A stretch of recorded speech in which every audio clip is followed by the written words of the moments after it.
আসসালামু আলাইকুম সুপ্রিয় দর্শক, চলে আসলাম এই মুহূর্তে পাওয়া সবচেয়ে গুরুত্বপূর্ণ আবহাওয়ার নতুন আপডেট নিয়ে।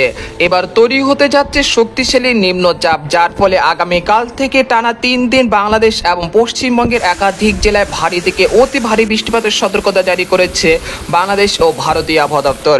তো আজ 23 জুলাই বৃহস্পতিবার এবং আগামীকাল 4 জুলাই শুক্রবার কেমন থাকতে চলেছে আগামী 24 থেকে 48 ঘন্টার আবহাওয়া। বাংলাদেশ থেকে শুরু করে ভারতের দক্ষিণবঙ্গ, আসাম, মেঘালয় এবং উত্তর থেকে ত্রিপুরা রাজ্যে আগামী 24 থেকে 48 ঘন্টার মধ্যে কোন কোন জেলাগুলোতে নিম্নচাপের প্রভাবে বৃষ্টি ও বজ্রসহ ভারী থেকে অতি ভারী বৃষ্টিপাতের সম্ভাবনা রয়েছে। এছাড়া আগামী 10 দিনের আবহাওয়ার পূর্বাভাস কি বলছে, কোন কোন জেলাগুলোতে মেঘলা আকাশ ও রোদ ঝলমলে আকাশ থাকতে পারে। এছাড়া বঙ্গোপসাগর অবস্থা কি রকম থাকতে পারে, কোনো নিম্নচাপ, কোনো ঘূর্ণিঝড়ের আশঙ্কা রয়েছে কিনা, কয় নম্বর সতর্ক সংকেত থাকতে পারে। তো এই বিষয়ে আরো বিস্তারিত জানতে হলে ভিডিওটি সম্পূর্ণ দেখতে থাকুন। আর আপনি কোন জেলা থেকে এই খবরটি দেখছেন, আপনার জেলার নামটি আমাদের কমেন্ট বক্সে জানিয়ে দিবেন। আর সবার আগে সর্বপ্রথম সঠিক খবর জানতে আমাদের চ্যানেলটিকে সাবস্ক্রাইব করে রাখুন। এবার জেনে নেওয়া যাক এক নজরে। বন্ধুরা, পর্যায়ে আমরা সরাসরি উপগ্রহ চিত্রে চলে আসলাম। তো এখান থেকে আপনারা দেখতে পাচ্ছেন যে এই মুহূর্তে দেশের 8 বিভাগের 64 জেলারই আকাশে আংশিক মেঘলা থেকে প্রায় মেঘলা বলা যাচ্ছে, অর্থাৎ 2-1 পশলা বৃষ্টিপাত হচ্ছে ঢাকা, খুলনা, বরিশাল, চট্টগ্রাম বিভাগের বেশ করে জেলাতে। তবে বেশ কয়েকটি অঞ্চলের আকাশ কিন্তু বেশ পরিষ্কার রয়েছে এবং রোদ ঝলমলে আকাশও রয়েছে।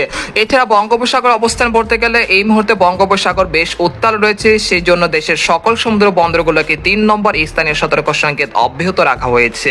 গতকাল এক ভাই কক্সবাজার থেকে আমাদের কমেন্ট করেছে যে বঙ্গোপসাগর আগামী কয়েকদিন উত্তাল থাকতে পারে। তো আমরা বলছি এই বঙ্গোপসাগর উত্তাল আগামী 2 থেকে 3 দিন থাকার সম্ভাবনা রয়েছে, অর্থাৎ উপকূলের কাছাকাছি থেকে আপনি মাছ ধরার ট্রলার নিয়ে সাবধানতার সাথে চলাচল করতে পারেন এবং গভীর সাগরে না যাওয়াটাই উত্তম হবে আপনার জন্য।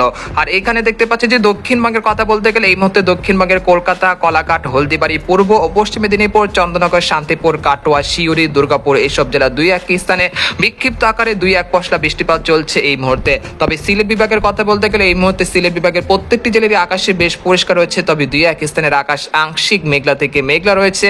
আর উত্তরবঙ্গের কথা বলতে গেলে এই মুহূর্তে উত্তরবঙ্গে আলিপুরদুয়ার, কোচবিহার, জলপাইগুড়ি, শিলিগুড়ি, উত্তর দক্ষিণ দিনাজপুর, মালদহ এবং উত্তর দক্ষিণ দিনাজপুরের সবকটি জেলার আকাশে বেশ পরিষ্কার রয়েছে, তবে 2-1 পশলা বৃষ্টিপাত হচ্ছে কিছু কিছু স্থান জুড়ে। তবে আমরা দেখতে পাচ্ছি যে আজ দিনের অধিকাংশ সময় বা রাতের বেশ কয়েকটি সময়তে ঢাকা, খুলনা, বরিশাল, চট্টগ্রাম বিভাগের কয়েকটি জেলাতে দফায় দফায় বৃষ্টিপাতের সম্ভাবনা দেখা যাচ্ছে। তোমরা এই মুহূর্তে দেখতে পাচ্ছি বরিশাল, কাউখালী, জয়নগর, টঙ্গিপাড়া, তারপর রয়েছে মিরহাজিগঞ্জ, তারপর রয়েছে বুরহুদ্দিন, বহুলা, হাতিয়া, সন্দ্বীপ, এইসব জেলাগুলোতে এই মুহূর্তে বিক্ষিপ্ত আকারে বৃষ্টি ও বজ্রসহ বৃষ্টিপাত চলছে। তবে আজ দুপুর বা বিকেলের মধ্যে রায়পুর, হাজীগঞ্জ, লাকসাম, চাঁদপুর, সেই সাথে রয়েছে কুমিল্লা, মুন্সিগঞ্জ, নারায়ণগঞ্জ, রাজধানী ঢাকা, নরসিংদী, ধামরাই, কাপাসিয়া, বানিশলী, কটিয়াদি, কিশোরগঞ্জ, ভালুকা, তিরিশাল, তারপর রয়েছে কালিহাটি, টাঙ্গাইল, নাগপুর, সিরাজগঞ্জ এইসব জেলার বেশ করে যাতে আজ দিনে বা রাতের যে কোনো সময় দফায় দফায় বৃষ্টি ও হালকা থেকে মাঝারি ধরনের বৃষ্টিপাতের সম্ভাবনা রয়েছে। একই সাথে আমরা দেখতে পাচ্ছি যে শাইলকোপা, মেহেরপুর, চুয়াডাঙ্গা, যশোর, তারপর রয়েছে মাগুরা, তারপর নড়াইল, খুলনা, টঙ্গিপাড়া, বাগেরহাট, তারপর হচ্ছে সাতক্ষীরা, শ্যামনগর এসব জেলা বেশ করে যাতে আজ দিনের অধিকাংশ সময় দফা দফায় বৃষ্টিপাত ও হালকা থেকে মাঝারি ধরনের ভারী বৃষ্টিপাতের সম্ভাবনা রয়েছে। এছাড়া রাজশাহী, মহানপুর, চাঁপাইনবাবগঞ্জ, তারপর রয়েছে আদামদিঘি, আক্কেলপুর, পেত্তিকোলা, শিবগঞ্জ, বগুড়া, নন্দীগ্রাম, সিংড়া, তারাস, সিরাজগঞ্জ, তারপর হচ্ছে লালপুর, কুষ্টিয়া, পুটিয়া এইসব জেলারও বেশ কয়েক জেলাতে আজ দিনে বা রাতে যে কোনো সময় দফায় দফায় কয়েক দফাতে হালকা থেকে মাঝারি ধরনের বৃষ্টিপাত, আবার কোথাও কোথাও বিক্ষিপ্ত আকারে অতি ভারী বৃষ্টিপাতের একটা সম্ভাবনা রয়েছে, যে বৃষ্টিপাতের সম্ভাবনা থাকতে পারে 5 থেকে 6 মিনিট পর্যন্ত। অর্থাৎ এসব জেলাগুলোতে 5 থেকে 6 মিনিট পর্যন্ত হালকা থেকে মাঝারি, আবার কোথাও কোথাও বিক্ষিপ্ত আকারে ভারী থেকে অতি ভারী বৃষ্টিপাতের একটা সম্ভাবনা তৈরি হতে পারে। তো আমরা দেখতে পাচ্ছি যে এই মুহূর্তে ময়মনসিংহ বিভাগের তিরিশাল, ভালুকা, তারপর হচ্ছে ফুলপুর, নেত্রকোনা, নালিতাবাড়ি, জামালপুর এসব জেলার আকাশও বেশ মেঘলা থেকে মেঘলা রয়েছে। অর্থাৎ এসব জেলাগুলোতেও আছে দুপুর বা বিকেলের মধ্যে বৃষ্টি ও ভারী বৃষ্টিপাতের সম্ভাবনা রয়েছে। আর যদি রংপুর বিভাগের কথা বলতে গেলে এই মুহূর্তে রংপুর বিভাগের সবকটি জেলারই আকাশ আংশিক মেঘলা থেকে পরিষ্কার রয়েছে, অর্থাৎ বলা যাচ্ছে বেশ পরিষ্কারও রয়েছে। আমরা দেখতে পাচ্ছি যে সেরকম বৃষ্টি বা ভারী বৃষ্টিপাতের সম্ভাবনা না থাকলেও বিকেল বা রাতের দিকে পীরগঞ্জ, তারপর গাইবন্ধা, চিলমারি, তারপর সৈয়দপুর, তারপর হচ্ছে পীরগঞ্জ, তারপর হচ্ছে পঞ্চগড়, তেঁতুলিয়া এসব জেলা 2-1 স্থানে 2-1 পশলা বৃষ্টিপাত হতে পারে আজ বিকেল বা সন্ধ্যার পর থেকে। আর পশ্চিমবঙ্গের কথা বলতে গেলে এই মুহূর্তে গোটা পশ্চিমবঙ্গের আকাশই কিন্তু আংশিক মেঘলা থেকে বেশ পরিষ্কার রয়েছে। তবে উপকূলীয় অঞ্চল কলাঘাট, খড়গপুর, হলদিবাড়ি, গঙ্গাসাগর, তারপর রয়েছে দক্ষিণ উড়িষ্যার বেশ করে জেলার আকাশই কিন্তু বেশ মেঘলা থেকে মেঘলা রয়েছে। একই সঙ্গে বৃষ্টি ও ভারী বৃষ্টিপাত চলছে এই মুহূর্তে দেখা যাচ্ছে। আর এদিকে ভারতের ত্রিপুরা রাজ্যের কথা বলতে গেলে আগারতলা, আমবাসা, উদয়পুরের সবকটি জেলার আকাশই আংশিক মেঘলা থেকে বেশ পরিষ্কার রয়েছে। তবে দুপুর বা বিকেলের মধ্যে উদয়পুর, তারপর রয়েছে আমবাসা, এইসব জেলার দুই এক স্থানে বিক্ষিপ্ত আকারে বৃষ্টি ও বজ্রসহ বৃষ্টিপাতের সম্ভাবনা রয়েছে।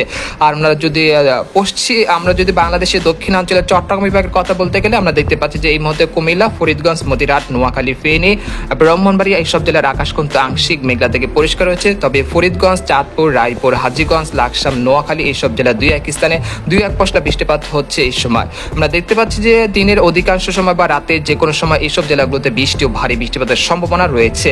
এছাড়া আমরা দেখতে পাচ্ছি খাগড়াছড়ি, তারপর রয়েছে সন্দ্বীপ, হাতিয়া, হাটহাজারী, চট্টগ্রাম, সীতাকুণ্ড, রাঙ্গামাটি, বেলাইছড়ি, রাজস্থলী, সাতকানিয়া, কুতুবদিয়া, মহেশখালী, টেকনাফ, কক্সবাজার, কুতুবদিয়া এইসব জেলার বেশ করে জেলাতে হালকা থেকে মাঝারি ধরনের বৃষ্টি ও ভারী বৃষ্টিপাতের সম্ভাবনা রয়েছে আজ দুপুর বা বিকেলের মধ্যে ইনশাআল্লাহ। এই মুহূর্তে জানিয়ে দেবো যে আগামীকাল কিরকম আবহাওয়া থাকবে, সেই জন্য আমরা ইউরোপিয়ান যে মেঘের বার্তা রয়েছে সেখানে আমরা সরাসরি চলে আসলাম।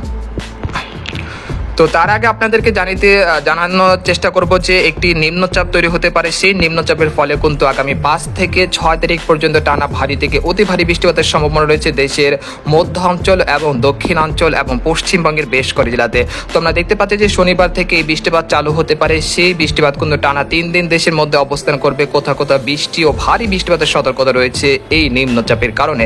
তো আমরা দেখতে পাচ্ছি যে শুক্রবার ভোর 6টা থেকে চলে আসার পর দেখতে পাচ্ছি যে দেশের অভ্যন্তরে কিন্তু বৃষ্টিপাতের প্রবণতা বেশ হারে বৃদ্ধি পেতে শুরু করেছে। এখানে সর্বোচ্চ বৃষ্টিপাত দেখা যাচ্ছে পিরোজপুর, জয়নগর, মাঠবাড়িয়া, মিরাজগঞ্জ, পাথরকাটা, খেপুপাড়া, পটুয়াখালী, চরফেশন, লালমোহন, বুরহুদ্দিন, ভোলা, রায়পুর, মাদারীপুর, তারপর হচ্ছে শিবচর, হাজীগঞ্জ, লাকসাম, কুমিল্লা, ব্রাহ্মণবাড়িয়া, তারপর হচ্ছে নোয়াখালী, সন্দ্বীপ, হাতিয়া, হাটহাজারী, চট্টগ্রাম, সীতাকুণ্ড, তারপর হচ্ছে মানিকছড়ি, খাগড়াছড়ি এইসব জেলা বেশ করে জেলাতে বৃষ্টি ও ভারী বৃষ্টিপাতের সতর্কতা রয়েছে শুক্রবার ভোর 6টা থেকে। এছাড়া কক্সবাজার, কুতুবদিয়া, মহেশখালী, টেকনাফ, তারপর হচ্ছে ছারখাই, খাঞ্চি এইসব জেলার কোথাও ভারী থেকে অতি ভারী বৃষ্টিপাতের সম্ভাবনা রয়েছে শুক্রবার ভোর 6টার দিকে। আর এদিকে দেখতে পাচ্ছি যে রাজশাহী, তারপর হচ্ছে রংপুর, ময়মনসিংহ, সিলেট বিভাগে দুই এক স্থানে দুই এক পশলা বৃষ্টিপাত হতে পারে সকাল 6টার দিকে। এছাড়া ঢাকা বিভাগের দক্ষিণে যে জেলাগুলো রয়েছে সেখানেও বৃষ্টিপাতের সম্ভাবনা রয়েছে ভোর 6টার দিকে।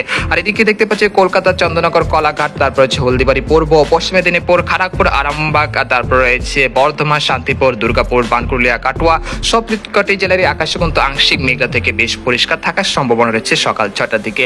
এরপর আমরা বেলা 11টার দিকে চলে আসার পর দেখতে পাচ্ছি যে একটি ঘূর্ণাবর্ত তৈরি হচ্ছে যেটা দক্ষিণবঙ্গে জুড়ে। আর এই ঘূর্ণাবর্তের কারণে কিন্তু বঙ্গোপসাগর থেকে বেশ পরিমাণ জলীয় বাষ্প ঢুকতে শুরু করেছে। অর্থাৎ বলা যাচ্ছে যে আগামীকাল থেকে বৃষ্টিপাতের প্রবণতা বেশ হারে বৃদ্ধি পেতে শুরু করেছে খুলনা, বরিশাল, চট্টগ্রাম এবং ঢাকা বিভাগে। এর ফলে কয়েকটি জেলাতে ভারী থেকে অতি ভারী বৃষ্টিপাতের সম্ভাবনা রয়েছে সকাল দুপুর 12টা থেকে সন্ধ্যা 6টার মধ্যে। তো আমরা দেখতে পাচ্ছি যে এখানে বরিশাল বিভাগের পিরোজপুর, সেই সাথে রয়েছে কাউখালী, ভোলা, বুরহুদ্দিন, তারপর হচ্ছে টঙ্গিপাড়া, মাদারীপুর, গোপীনাথপুর, মুকসাদপুর, শিবচর, ফরিদপুর, দোহার, ঢাকা, ধামরাই, নরসিংদী, মুন্সিগঞ্জ, কাপাসিয়া, তারপর বাণীস্থলী, ভালুকা এইসব জেলার কোথাও কোথাও দুপুর 12টা থেকে সন্ধ্যা 6টার মধ্যে বৃষ্টি ও ভারী বৃষ্টিপাতের সতর্কতা রয়েছে। এছাড়া এখানে দেখতে পাচ্ছি শাইলকুপা, মেহেরপুর, সেই সাথে রয়েছে কুমিল্লা, ফরিদগঞ্জ, মতিরহাট, নোয়াখালী এইসব জেলাতেও বৃষ্টিপাতের সম্ভাবনা রয়েছে সকাল 6টা থেকে সন্ধ্যা 6টার মধ্যে। এরপর আমরা সন্ধ্যা 6টার দিকে চলে আসার পর দেখতে পাচ্ছি যে দেশের উত্তর অঞ্চলের রংপুর, ময়মনসিংহ, সিলেট বিভাগের প্রত্যেকটি জেলাতে হালকা মাঝারি বৃষ্টিপাতের সম্ভাবনা তৈরি হতে পারে শুক্রবার সন্ধ্যা 6টা থেকে রাত 12টার মধ্যে। এরপর আমরা রাত 12টা থেকে রাত 2টার দিকে চলে আসার পরে আমরা দেখতে পাচ্ছি যে আবারও পুনরায় দেশের উপকূলীয় অঞ্চল খেপুপাড়া, পটুয়াখালী, মাঠবাড়িয়া, লালমোহন, সন্দ্বীপ, হাতিয়া, কক্সবাজার, কুতুবদিয়া, মহেশখালী এসব জেলার কোথাও কোথাও বৃষ্টি ও ভারী বৃষ্টিপাতের সতর্কতা রয়েছে। এরপর আমরা শনিবার ভোর 6টা থেকে চলে আসার পর দেখতে পাচ্ছি যে দেশের দক্ষিণ পশ্চিম অঞ্চল খুলনা, তারপর সাতক্ষীরা, শ্যামনগর, যশোর, শাইলকুপা, মেহেরপুর, সেই সাথে পশ্চিমবঙ্গের কাটোয়া, তারপর হচ্ছে নালিহাটি, মুর্শিদাবাদ, কৃষ্ণনগর, শান্তিপুর, চন্দননগর, কলকাতা, তারপর হচ্ছে উত্তর দক্ষিণ 24 পরগনা বেশ করে জেলাতে বৃষ্টি ও ভারী বৃষ্টিপাতের সম্ভাবনা রয়েছে। একই সঙ্গে বঙ্গোপসাগর বেশ উত্তাল থাকায় দেশের সকল সমুদ্র বন্দরগুলোর জন্য শনিবারও 3 নম্বর সতর্ক সংকেত অব্যাহত রাখতে পারে বাংলাদেশের আবহাওয়া অধিদপ্তর। এরপর আমরা সকাল 10টা থেকে চলে আসলাম। সকাল 10টা থেকে চলে আসার পর দেখতে পাচ্ছি যে খুলনা বরিশাল বিভাগের বেশ কয়েক জেলাতে ভারী থেকে অতি ভারী বৃষ্টিপাতের সম্ভাবনা রয়েছে। এরপর আমরা দুপুর 1টা থেকে চলে আসার পর দেখতে পাচ্ছি কক্সবাজার, কুতুবদিয়া, মহেশখালী এসব জেলায় কোথাও কোথাও বিক্ষিপ্ত আকারে বৃষ্টি ও ভারী বৃষ্টিপাতের সম্ভাবনা রয়েছে। এরপর আমরা বিকেল 4টা থেকে চলে আসার পর দেখতে পাচ্ছি যে খুলনা, বরিশাল, ঢাকা এবং রাজশাহী বিভাগের বেশ করে জেলাতে ভারী থেকে অতি ভারী বৃষ্টিপাত হতে পারে। সেই সাথে কলকাতা, চন্দ্রনগর, আরামবাগ, বর্ধমান, শান্তিপুর, কাটোয়া, দুর্গাপুর, শিউরি, বানকুরুলিয়া এইসব জেলার কোথাও কোথাও বিক্ষিপ্ত আকারে বৃষ্টি ও ভারী বৃষ্টিপাতের সম্ভাবনা রয়েছে। আর এই বৃষ্টিপাত একটানা 8 তারিখ বা 9 তারিখ পর্যন্ত চলমান থাকতে পারে। তারপর 10 তারিখ থেকে এই বৃষ্টিপাতের প্রবণতা অনেকটাই কমে আসতে পারে। তারপরও যদিও 2-1 পশলা বৃষ্টিপাত হতে পারে দেশের দক্ষিণ পশ্চিম অঞ্চলগুলোতে, তবে সেটা আগের তুলনায় অনেকটাই কম থাকতে পারে। আমরা দেখতে পাচ্ছি যে আগামী 5 দিনের সর্বোচ্চ বৃষ্টিপাতের সম্ভাবনা রয়েছে খুলনা, বরিশাল, চট্টগ্রাম বিভাগের প্রত্যেকটি জেলাতে। এই সময় সর্বোচ্চ বৃষ্টিপাত থাকতে পারে কক্সবাজার, কুতুবদিয়া, মহেশখালী, টেকনাফ এইসব জেলাতে কোথাও কোথাও 100 থেকে 200 মিলিমিটার পর্যন্ত ভারী থেকে অতি ভারী বৃষ্টিপাত হতে পারে। আর সর্বোচ্চ কম বৃষ্টিপাতের সম্ভাবনা রয়েছে রংপুর, রাজশাহী, ময়মনসিংহ, সিলেট বিভাগে বেশ করে জেলাতে। তবে পার্বত্য সিলেট বিভাগের বেশ করে জেলাতে আমরা দেখতে পাচ্ছি যে সাতক, সুনামগঞ্জ, জয়ন্তাপুর, কানাইঘাট এসব জেলাগুলোতেও ভারী বৃষ্টিপাতের সম্ভাবনা রয়েছে। পরবর্তী 5 দিনে দেখা যাচ্ছে যে দেশের দক্ষিণ পশ্চিম অঞ্চল, রাজশাহী, খুলনা, বরিশাল, ঢাকা এইসব জেলাগুলোতে ভারী থেকে অতি ভারী বৃষ্টিপাতের সম্ভাবনা রয়েছে। সেই সাথে ময়মনসিংহ, সিলেট বিভাগে 2-1 স্থানে কিছুটা বৃষ্টিপাত হতে পারে। তবে রংপুর বিভাগে সেরকম বৃষ্টিপাতের সম্ভাবনা তেমন দেখা যাচ্ছে না। এছাড়া কলকাতা, চন্দ্রনগর, আরামবাগ, কলাঘাট, বর্ধমান, দুর্গাপুর, বানকুরুলিয়া, পুরুলিয়া, শিউরি, কাটোয়া, নালিয়াটি, মুর্শিদাবাদ, কৃষ্ণনগর এসব জেলাগুলোতে ভারী থেকে অতি ভারী বৃষ্টিপাতের সম্ভাবনা রয়েছে। পরবর্তী 10 দিনে দেখা যাচ্ছে ঢাকা, খুলনা, বরিশাল, রাজশাহী, ময়মনসিংহ, সিলেট এবং দক্ষিণবঙ্গে, পশ্চিমবঙ্গের সবকটি জেলাতে ভারী থেকে অতি ভারী বৃষ্টিপাতের সম্ভাবনা রয়েছে। একই সঙ্গে কিন্তু বঙ্গোপসাগরও কিন্তু বেশ উত্তাল রয়েছে। তাই অবশ্যই আপনারা সতর্কতার সাথে থাকবেন। আর এই বৃষ্টিপাত কিন্তু আগামীকাল থেকে শুরু হয়ে টানা 3 দিন দেশের মধ্যে অবস্থান করার সম্ভাবনা রয়েছে। তো এই ছিল খবর। তো আজকের মতো এখানে শেষ করলাম। সবাই ভালো থাকুন, সুস্থ থাকুন, আল্লাহ হাফেজ।